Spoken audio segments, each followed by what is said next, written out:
Hello friends, welcome back to our channel. இந்த வீடியோவில் என்ன பார்க்குறோம் பார்த்தீங்கன்னாக்கா, 10ஆம் வகுப்பு அறிவியலில் இருக்கக்கூடிய உங்களுக்கு தெரியுமா என்ற பகுதியில் இருந்து அதிகப்படியான கேள்விகள் கேட்க வாய்ப்பு இருக்குது. அதனால் வீடியோ முழுமையாக பாருங்கள். பிடிச்சிருந்தா லைக் பண்ணுங்கள், ஃப்ரெண்ட்ஸுக்கு ஷேர் பண்ணுங்கள். இது வரைக்கும் நம்ம சேனலை சப்ஸ்கிரைப் பண்ணாதவங்க மறக்காமல் சப்ஸ்கிரைப் பண்ணிவிடுங்க. வாங்க வீடியோக்குள்ளே போகலாம்.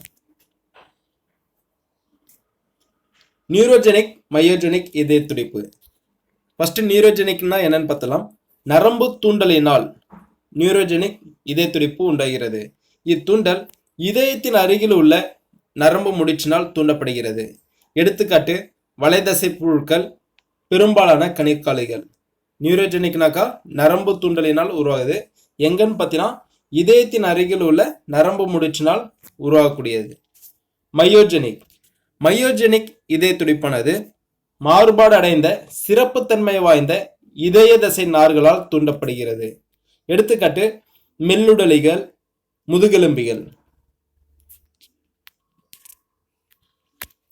ஹிஸ் என்பவர் ஏட்ரியோ வென்ட்ரிகுலார் கற்றைகளை கண்டறிந்தார். எப்பன்னு பார்த்தீங்கன்னா 1893ஆம் ஆண்டு. அதனால் இது ஹிஸ் கற்றை என்று அழைக்கப்படுகிறது. ஒவ்வொரு நியூரானும் 1000 நரம்பு தூண்டல்களை ஒரு வினாடி நேரத்தில் கடத்தக்கூடியவை. மேலும் 10,000த்திற்கும் அதிகமான நரம்பிடை இணைப்புகளை பிற நியூரான்களோடு உருவாக்கக்கூடியவை. ஒவ்வொரு நியூரானையோட என்ன பண்ணுனாக்கா 1000 நரம்பு தூண்டல்களை ஒரு வினாடி நேரத்தில் கடத்தும்னு சொல்றாங்க. மெனிஞ்சைடிஸ் என்பது மூளை உறைகளில்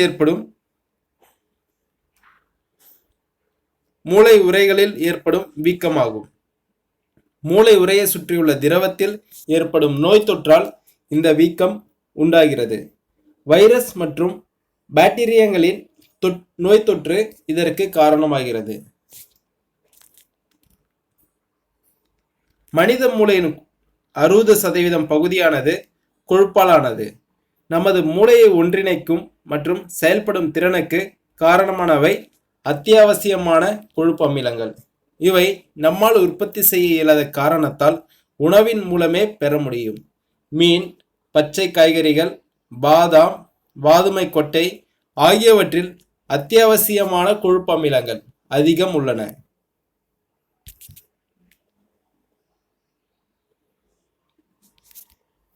எலக்ட்ரோ என்செஃபலோகிராம் EEG என்பது மூளையில் உண்டாகக்கூடிய மின் அதிர்வுகளை பதிவு செய்யும் கருவியாகும். இது மூளையின் செயல்பாட்டில் ஏற்படும் அசாதாரணமான மூளை அலைகளை கண்டுணரவும், மூளையில் ஏற்படும் உடனடி மாற்றங்கள், மூளை கட்டி, தலையில் ஏற்படும் காயங்கள், வலிப்பு போன்ற நோய்களை கண்டுணரவும் பயன்படுகிறது. அடுத்ததாக இயற்கை ஆக்சிஜன்கள், செயற்கை ஆக்சிஜன்கள்.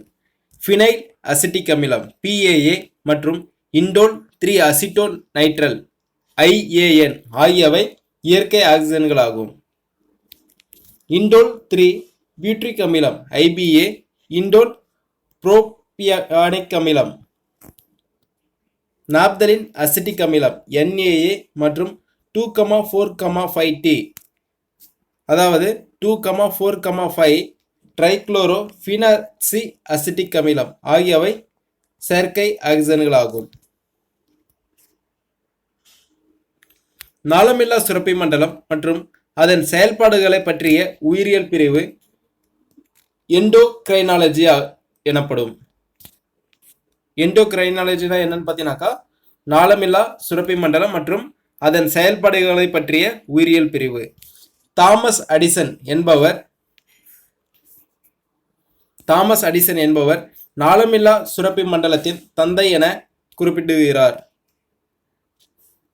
இங்கிலாந்து நாட்டு உடற்செயலியல் வல்லுநரான WH பேலிஸ் மற்றும் EH ஸ்டார்லிங் ஆகியோர் ஹார்மோன் என்ற சொல்லை முதலில் 1909ஆம் ஆண்டு அறிமுகப்படுத்தினர். அவர்கள் முதலில் கண்டறிந்த ஹார்மோன் செக்ரிடின். எண்டோக்ரைனாலஜினா என்னன்னு பார்த்தீங்கன்னாக்கா நாளமில்லா சுரப்பி மண்டலம் மற்றும் அதன் செயல்பாடுகளை பற்றிய உயிரியல் பிரிவு. நாளமில்லா சுரப்பி மண்டலத்தின் தந்தை பற்றினா யாருனாக்கா தாமஸ் அடிசன். ரொம்ப முக்கியமானது. அதே போல் பார்த்தீங்கன்னா ஹார்மோன் என்ற சொல்லு எப்போ கண்டுபிடிச்சனாக்கா 1909ஆம் ஆண்டு. யாருன்னு பார்த்தீங்கன்னாக்கா WH பேலிஸ் மற்றும் EH ஸ்டார்லிங். ஃபர்ஸ்ட் இவங்க எதை கண்டறிந்தான்னு பார்த்தீங்கன்னாக்கா செக்ரிடின். மெலட்டோனின் என்னும் ஹார்மோன் பினியல் சுரப்பியில் சுரக்கிறது. இந்த ஹார்மோன் கால தூதுவர்கள் என்று அழைக்கப்படுகிறது. ஏனெனில் உடல் முழுமைக்கும் இரவு நேரத்தினை உணர்த்தும் பணியை இந்த ஹார்மோன் மேற்கொள்கிறது.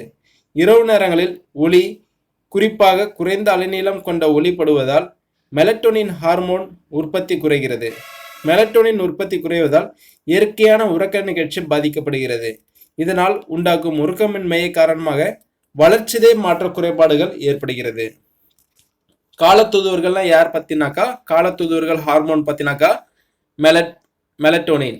இது எங்க சுரக்குதுன்னு பார்த்தீங்கன்னாக்கா பினியல் சுரப்பில சுரக்கிறது. எட்வர்டு சி கெண்டல் என்பார் 1914ஆம் ஆண்டில் முதன்முறையாக தைராக்சின் ஹார்மோனை படிக நிலையில் தனித்து பிரித்தார். சார்லஸ் ஹாரிங்டன் மற்றும் ஜார்ஜ் பார்ஜர் ஆகியோர் தைராக்சின் ஹார்மோனின் மூலக்கூறு அமைப்பை 1927ஆம் ஆண்டில் கண்டறிந்தனர். ஒவ்வொரு நாளும் தைராய்டு சுரப்பியானது தைராக்சினை சுரக்க 120 மில்லிகிராம் அயோடின் தேவைப்படுகிறது. 120 மைக்ரோகிராம் அயோடின் தேவைப்படுகிறது.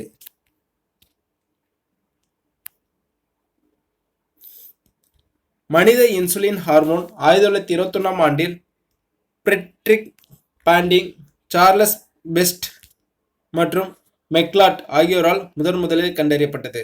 1922ஆம் ஆண்டு ஜனவரி 11ஆம் தேதி அன்று முதலில் நீரிழிவு நோயை குணப்படுத்துவதற்கான இன்சுலின் பயன்படுத்தப்பட்டது.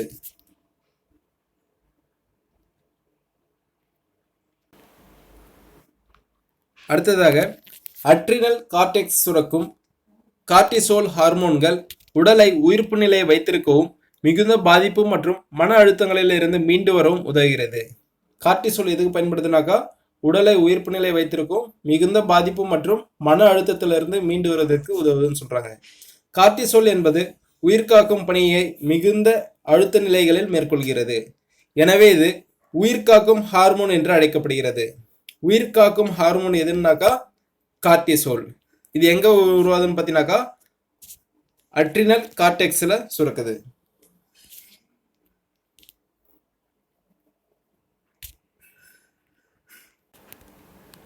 அடுத்ததாக பெண் குழந்தைகள் பிறக்கின்ற பொழுது துவக்கநிலை பாலிக்கல்களின் எண்ணிக்கை 7 மில்லியன் ஆகும்.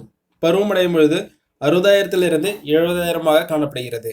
பெண்கள் வாழ்நாளில் 1-2 மில்லியன் அண்டத்தில் 300 முதல் 400 அண்டம் மட்டுமே அண்டம் விடுபடும் நிகழ்வின் மூலம் வெளியேற்றப்படுகிறது.